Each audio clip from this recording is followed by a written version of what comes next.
Hi YouTube, welcome back to my channel. This is like the third or fourth video I've done today because right now I'm working about two jobs. YouTube ain't paying a sister a full-time income, so I do work two jobs right now during the holiday season. So I've been trying to get into movies in little pockets of time that I have, and now I have the time to sit here and do all of these videos. And today I have The Shape of Water. It is the highly anticipated film by Guillermo del Toro. He has also done such awesome films as Pan's Labyrinth and Hellboy, also Pacific Rim. These are he's a very highly visionary director. All of his movies are quite beautiful, quite stunning. And The Shape of Water is no exception to this. It is a very beautiful film. It is a very different film, and we'll get into all of the reasons why that is. But let me hurry. All right, hopefully I can get this on before the battery dies. So just some comments about the plot. Sally Hawkins, she plays Eliza. She is a mute janitor, so while she is not able to speak, she can hear. She primarily uses sign language to express herself to others, and she works as a cleaning lady in this science research laboratory place, and she works the night shift with her friend Zelda, who is played by the awesome Octavia Spencer. She has a next door neighbor who is Richard Jenkins. He plays Giles. Then you have Michael Shannon, who is in charge of security after they captured the amphibian man, who is the person that Elisa eventually meets and falls in love with and helps to escape. So normally I don't do spoilers on this video, but there's going to be a lot of spoilers because I really want to talk about the imagery and talk about the concepts and the themes around this movie, and it's hard to talk about those things and point out the little bits of it without giving away spoilers. So if you have not seen this, you want to see it, you don't want it to be spoiled for you, then you can kind of coast out right now. So, but for the rest of you who want to stick around, please stick around. But I will say, it is an excellent film. Go see it before you check out. Just go see it. Okay, so if you're still here, yay, thank you. When I first saw this movie, like the first pass of it, I was like, oh, this is really interesting.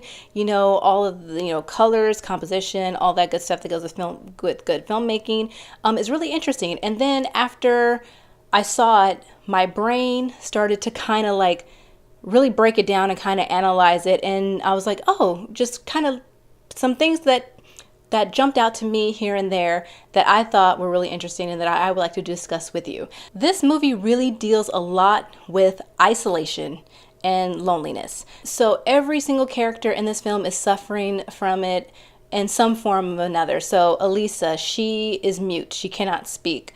And so that really cuts her off from a lot of the world. The only people she can really talk to and have meaningful conversations with are the people who bothered to learn sign language. So that really lowers your ability to really connect with people on a wider level. Like, you can have really good meaningful connections with people that you do have connections with, but it's hard to make those on a larger scale. So she only has basically Zelda and then her next door neighbor, and that's basically it.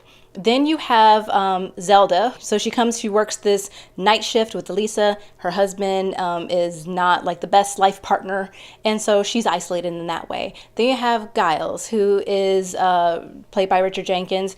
He has a job with an advertising firm, but his alcoholism kind of got him pushed out of being able to be there day to day in the office. They decide to keep him, but he has to work from home basically because of problems that he's had in the past. So his alcoholism has isolated him. He is also a gay man, as we learn. And so this was set in the 60s. It's still really tough for gay people even today in 2017, but just imagine you're someone in the 60s where it's not as widely accepted as it is today, even with it being like not very widely accepted today, but far more difficult to live out and gay back then. And so it's like you don't know who you can confide that in. He decides to reach out to another man and makes a huge mistake. And again, the isolation of him working in his home, the only person he ever sees is Eliza. Also, I just realized that I've been calling her Elisa. It is Eliza. I'm sorry, do not drag me for that. It's Eliza. Okay, so the only person he ever sees is Eliza, and then he has a bunch of cats. And that's really his life. And he tries to reach out. That goes badly. And again, he's just by himself.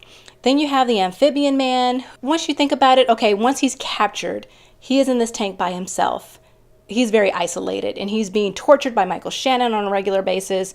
And then the only contact he really has with anyone who cares is Eliza. But even back in the Amazon, when they say, oh, he is revered as a god, and they bring him gifts and everything like that, even in that space, it's like, if you're the only one and everybody treats you like a god, that has to be isolating, because you don't have anyone to relate to.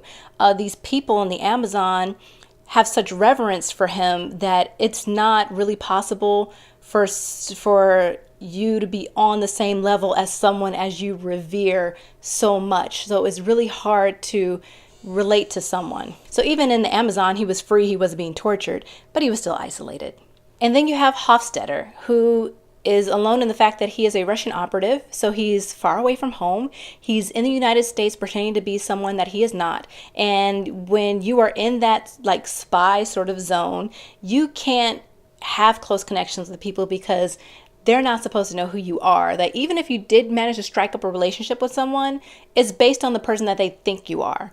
But you don't want to do that anyway, because you don't want to be outed. You don't want anybody to know what your true intentions for being here are. So you are very isolated. And then the people that he does meet with, his Russian connections, they're not his friends, and they don't go and have a good time. I mean, at the end of it, they end up trying to kill him. So Hofstadter is also, or Dmitri is his Russian name, is also very isolated, just like everybody else in this film. So so that was interesting, talking about loneliness and isolation. And then also, you know, water, of course, is a very huge part. There's water imagery everywhere. So of course, the amphibian man is living in the water. At the beginning of the movie, it basically shows that Sally Hawkins' character begins her day taking a bath and masturbating in the bath. So there's already this connection with water and sex and arousal that happens at the beginning, and because it's part of her everyday, is like, that's kind of the water, and the sexuality is sort of like steeped in her. Yeah, then other things that pop up water-wise, you got the rain, there's the flooding of the bathroom, you've got water glasses everywhere. There's this part where Michael Shannon is talking about washing his hands. Of course, these women are cleaning ladies, and they essentially do a lot of mopping, so that includes a lot of water. So there is a lot of water in this film that plays a big part of the movie. So all in all, I think it is a very good movie. I think there's a lot to really think about, even a lot of things that I haven't really touched on in this video, but I don't want these videos to be too long. So I feel like if you do everything, the video is going to be, for the review, is going to be as long as the movie itself. Nobody wants that. You just want a kind of quick idea about what the movie is like. So I would say it is worth a watch. I would say that it is great. Guillermo del Toro is an excellent director. He tells these very beautiful, imaginative stories. I think they're fantastic. So The Shape of Water is definitely worth a watch. So if you saw The Shape of Water, please let me know what you thought about it in the comments below. And if you like this video, please give me a like. If you really like this video, then subscribe to my channel. And then also hit the notification bell so you can get notified anytime I upload new content. There's going to be a lot going on this December. I have a lot of reviews in the chamber, so they're coming at you fast and furious. And you don't want to miss any of those. So please subscribe. I would really love you and appreciate that. So thank you again for sticking around, and I hope to see you again on the next one.